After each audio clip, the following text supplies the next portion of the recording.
Welcome back, dear viewers. You're still watching Nile Cruise on Nile TV International, and from Al Azhar Mosque, dear viewers, we bring you a very different episode of Nile Cruise. Dear viewers, in today's globalized world, the observance of religious events such as Ramadan and Eid not only holds a profound significance on an individual level, but also shapes the interactions and relationships between Islamic states. Alongside these religious practices, Muslims residing in Western countries encounter challenges that demand attention and solutions. Within Muslim communities, women face unique struggles in balancing their spiritual duties with family and familiar and professional responsibilities during this holy month of Ramadan. And in this context, dear viewers, we are honored to be joined with our prominent guest, Asma El Zaini, an official of Foreign Relations and International Cooperation at the Education Development Center for Al Azhar International Students. A wonderful day, and it's always a pleasure to have you with us, Mrs. Asma. Mrs. Asma, how do religious events like Ramadan and Eid influence ties between different Islamic states? These occasions, like Ramadan and Eid and other Muslim occasions, are especially made for the family to strengthen the ties between members of the family. Can you imagine during the month of Ramadan if the whole family is gathered together and prepare meals for iftar? And also, I believe in most countries, Muslim countries, the work hours are lessened during the month of Ramadan. They have a longer time to spend together. And also during the month of Ramadan, if the family is going to share other works of charity like giving sadaqah and having relation with families, all these deeds are especially made to strengthen the relationship of the small and big families also. Specifically in Western countries? The Western countries, the Muslim in Western countries, I mean, have little bit different situation. They are trying their best to have the same atmosphere we have in our Muslim countries, but of course they have longer work hours, longer days, as I believe. Some regulations don't give them the chance to practice their prayer on time. They cannot find a suitable place. Sometimes they don't have time to pray the first at the whole family together, but they are trying their best to have an atmosphere of these occasions. Okay, what are the most common problems that face Muslims living in the West? And do countries make an effort to ease those problems, or do they just ignore it? Actually, this year, Alhamdulillah, we witnessed that in some world cities like in London, they took a permission from the mayor of London to have Ramadan decoration all over the streets. It was a very beautiful scene when Muslims gathered with non-Muslims to celebrate the beginning of Ramadan, everyone congratulating the other on this very important day. And I believe also in New York, Alhamdulillah, Muslims were able to perform Taraweeh prayer out loud in Times Square Wow. at the middle of New York. I believe in most cities, conditions are getting better, Alhamdulillah. Regarding women, what are some strategies for women to maintain their spiritual connection during Ramadan, while of course fulfilling their family commitments and their professional responsibilities? Family commitments, of course, on the personal level at home, and professional responsibilities like working women like you that have their career and work and have their career women's. Yeah, I believe it's a big challenge, especially for working women, to balance between everything, especially during the month of Ramadan. The issue of Ramadan that everything of Ramadan is timed. Preparing food, preparing everything is time. We need to go to prayer all together at the same time. I believe working women have more challenge to balance everything. The key to success to do all this is prioritizing. To begin with the most important. I believe that I feel no ashamed to, during the month of Ramadan, to postpone or even to cut some actions who are not so important. During the month of Ramadan, It is a golden chance to strengthen your spirituality with Allah subhanahu wa ta'ala. During the whole month, we are feeding our bodies. Sometimes our minds was fulfilling work and family responsibilities and everything. It is during the month of Ramadan, it is one of our golden chances to be connected with Allah. It is time to reflect on our whole life, what we are doing and why we are doing this, especially for women. Women should take the chance of Ramadan to do the most ibadah they can without neglecting the responsibilities of their families. We should be trying to perform more salah of sunnah, like people are not familiar of keeping their sunnah prayers.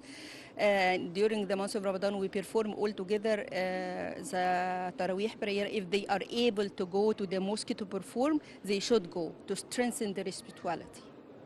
Okay, pregnant women and breastfeeding women, and of course women that have sugar problems and have Other health health problems. problems, who wish to observe fasting during Ramadan, and how do they balance their health needs with the religious obligations? It is important to make it clear that anyone, women or men, especially women, because they are weaker in their body more than men. Allah subhanahu wa ta'ala in the Quran, the Holy Quran said, فَمَنْ كَانَ مِنْكُمْ مَرِيضًا أَوْ عَلَى سَفَرٍ فَعِدَّةٌ مِنْ أَيَّامٍ أُخَرَ. Whoever feels sick, he should break his fast during the month of Ramadan, and the makeup for this, if he is able, is going to feel better and other days other than the Ramadan, the month of Ramadan. But in case if one is of old age with a disease which cannot be cured, he is allowed to break his fast and make fida, to feed one poor in return for breaking his fast during the day of Ramadan. Scholars said if one feels sick or feels that already sick or feels that observing fasting is going to increase his sickness, he is allowed to break his fast and make up for these days or pay fidya. However, How it much is is the women. fidya? Or the making up? The same amount you eat a day, the same يعني وجبة, your meal daily meal that you have for breakfast. Daily meal per person For in a person, yeah. household, or daily Yes, meal your in a, own meal, what you have for your food to break your fast, you are allowed to give this for a poor person. يعني how do we evaluate it? Like Only one a poor. kilo, مثلا price of a kilo of meat, No, not a kilo, like a dish. a dish. The price or the amount of your own dish to feed So only that's one a person. quarter of chicken, rice, Yeah, a piece and of a chicken vegetables. like rice, vegetables, the same as your usual meal, daily meal. What are some misconceptions surrounding women's participation in Ramadan, and how can these misconceptions be addressed? One of the famous misconceptions about the month of Ramadan, it is a month of celebration. People consider it as a month of celebration. Eating, preparing food, drinking, Invitations. and even accepting invitation and going out. It's no problem to prepare your feet, to break your fast. But I feel, especially at these times when we are having some economic challenges and prices are getting higher, it is preferable that we cut any extravagance. I believe that the main aim of the month of Ramadan that we are we feel that we can do without too much food. We are fasting like for 14 hours. When we break the fast, it's not the time to eat everything. And also, it is not a month of celebration. Focus on your ibadah. Okay, how can parents teach their kids to fast? Sometimes it's difficult in different families. I It believe differs yes. from The key to family. this is to take it gradually, to start step by step. For example, before the beginning of the month of Ramadan, we can change the timing of meals for children. They can have their breakfast little bit earlier, like 1 hour, and have their lunch little bit later than their usual time, so they get used to having to fasting. And we are not ordered to order children to fast unless they are able to endure fasting. I believe at the age of like 8, 9, or 10, according to his general health and his if he's able to fast. As we witnessed the last 10 days of Ramadan, Ms. Asma, what do you recommend women to do? And we are, of course, trying to witness Laylatul Qadr, the Yeah. day of decree, and we all wish that we come out of this holy month of Ramadan with all the blessings from God and with a spirit full of heartfelt feelings that we did all our rituals and that God is pleased and God forgived us actually on the ground. What we should be doing in these women, especially in this last 10 days, to fulfill what God asked us to do and to witness Laylatul Qadr. If I would give an advice for myself and for every woman during these last nights of blessed last night of Ramadan, to focus, to stay focused. Allah subhanahu wa ta'ala made the month of Ramadan the holiest month of the Islamic calendar, and the last 10 nights are the most holy of the whole month also. We should focus to achieve the most reward out of the month, because one tasbih glorifying of Allah is doubled in reward other than in any other month. Reciting the Quran is also doubled in reward. And Allah subhanahu wa ta'ala said, "As-sawmu li wa ana ajzi bih." The reward of fasting, no one knows what is the reward of fasting. So we should be focused. And even while reciting the Quran, we should, every one of us should target that to be the best version of himself. Everyone, alhamdulillah, is reciting the Quran, observing fasting, trying to keep his prayer on time. What is the difference between all these millions observing fasting? Each one should be focusing that this Ramadan is going to be my best Ramadan. My performance is the best I can in every type of ibadah. Recitation of the Quran, doing a charity. Of course, what is so special about the last 10 nights of Ramadan is giving zakat al-fitr or sadaqat al-fitr. It is a very special type of sadaqah that we pay for the poor. It has two times. During the whole month of Ramadan, it is allowed to give this zakah or sadaqah.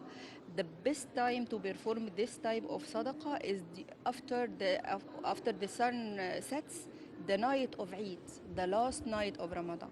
Okay, and the midst of the challenges and the obstacles and the very fast life that we live nowadays, very quick. How is it easy for a woman to focus on her prayers and her rituals and witnessing everything and making and getting the forgiveness that she requires from God? We all as women should never deprive ourselves of having these blessings of the month. We should have our own time, our me time, our own time to, as I told you before, to reflect on what type of life we are having, we are leading nowadays, why we are doing everything we are doing.